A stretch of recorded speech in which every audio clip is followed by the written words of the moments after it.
Welcome back to Saviyoota channel. Friends, ಇವತ್ತು ನಾನು ನಿಮಗೆ ನಾಟಿ ಕೋಳಿ ಸಾರು ಮಾಡೋದು ಹೇಗೆ ಅಂತ ಹೇಳಿ ತೋರಿಸ್ಕೊಡ್ತೀನಿ.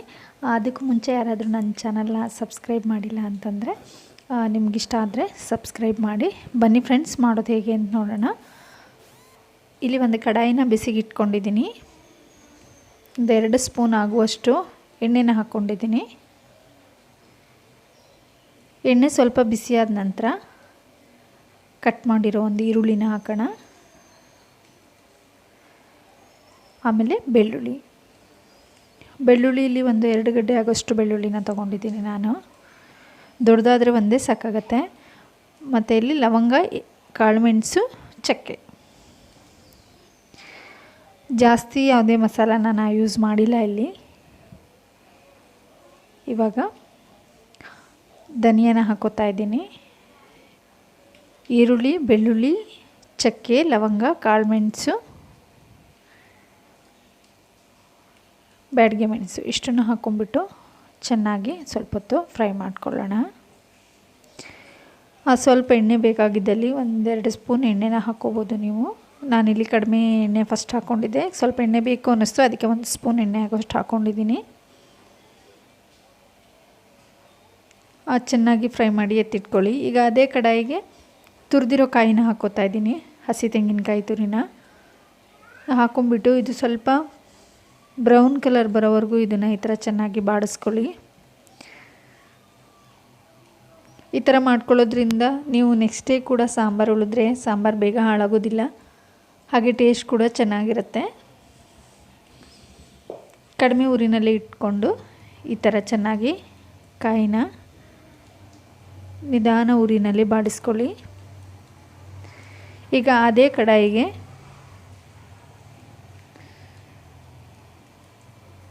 ಟೊಮೆಟೊ ಮತ್ತು ಕೊತ್ತಂಬರಿ ಸೊಪ್ಪನ್ನು ಹಾಕ್ತಾಯಿದ್ದೀನಿ.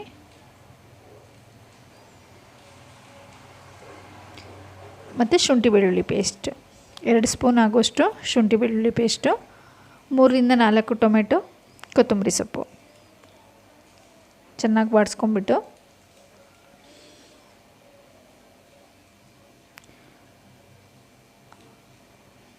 ಒಂದು ಕುಕ್ಕರ್ ತೊಗೊಂಡಿದ್ದೀನಿ. ಕುಕ್ಕರ್ನಲ್ಲಿ 4-5 ಸ್ಪೂನ್ ಆಗೋಷ್ಟು ಎಣ್ಣೆನ ಹಾಕಿದ್ದೀನಿ.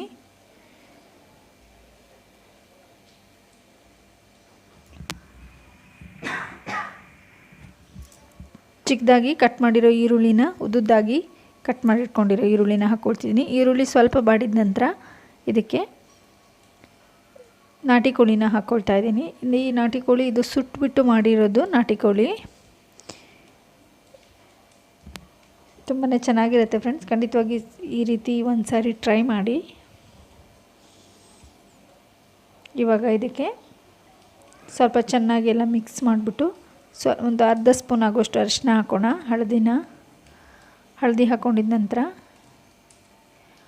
ಉಪ್ಪು ಎಷ್ಟು ಬೇಕೋ ಅಷ್ಟು ನೋಡಿ ಹಾಕ್ಕೊಳ್ಳೋಣ. ಇವಾಗ ಒಂದು ಸಾರಿ ಚೆನ್ನಾಗಿ ಮಿಕ್ಸ್ ಮಾಡಿಬಿಟ್ಟು ಸ್ವಲ್ಪ ಹೊತ್ತು ಇದನ್ನು ಹಾಗೆ ಮುಚ್ಚಿಡೋಣ. ಇವಾಗ ನಾನು ಮಸಾಲೆ ಎಲ್ಲ ರೆಡಿ ಮಾಡ್ಕೊಂಡಿದ್ದೆಲ್ಲ ಅದನ್ನೆಲ್ಲ ಇದರಲ್ಲಿ ಹಾಕಿ ರುಬ್ತಾ ಇದ್ದೀನಿ. ಈ ಥರ ಕಲ್ಲಿನಲ್ಲಿ ರುಬ್ಕೊಳ್ಳೋದ್ರಿಂದ ಟೇಸ್ಟ್ ಚೆನ್ನಾಗಿರುತ್ತೆ ಅಂದ್ಬಿಟ್ಟು ಇವತ್ತು ಕಲ್ಲಿನಲ್ಲಿ ರುಬ್ಬಿಟ್ಟು ಮಾಡ್ತಾಯಿದ್ದೀನಿ. ಈ ಥರ ಚೆನ್ನಾಗಿ ನೋಡಿ ಬೆಂದಿದೆ. ಇವಾಗ ಚಿಕನ್ನು ಕಲರ್ ಕೂಡ ನೋಡಿ ಎಷ್ಟು ಚೇಂಜ್ ಆಗಿದೆ ಅಂತ. ಇವಾಗ ರುಬ್ಬಿರೋ ಮಸಾಲಾನ ಹಾಕೋತಾ ಇದ್ದೀನಿ.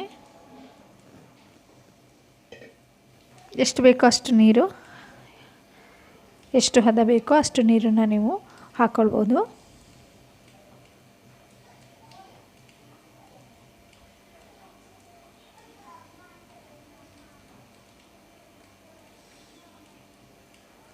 ಈ ಥರ ಸ್ವಲ್ಪ ಹೊತ್ತು ನೀರು ಹಾಕಿಬಿಟ್ಟು ಮತ್ತು ಎಷ್ಟು ಉಪ್ಪು ಬೇಕೋ ರುಚಿಗೆ ತಕ್ಕಷ್ಟು ಉಪ್ಪನ್ನು ಹಾಕ್ಕೊಳ್ಳೋಣ.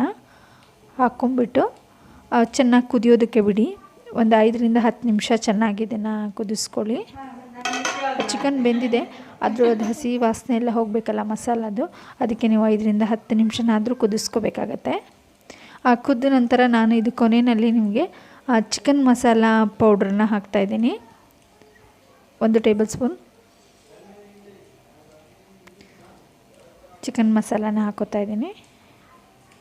ಚಿಕನ್ ಮಸಾಲಾನ ಹಾಕ್ಬಿಟ್ಟು ಈ ಥರ ಮುಚ್ಚಿಟ್ಬಿಡೋಣ. ನೋಡಿ ಫ್ರೆಂಡ್ಸ್, ಇವಾಗ ಚಿಕನ್ ರೆಡಿಯಾಗಿದೆ.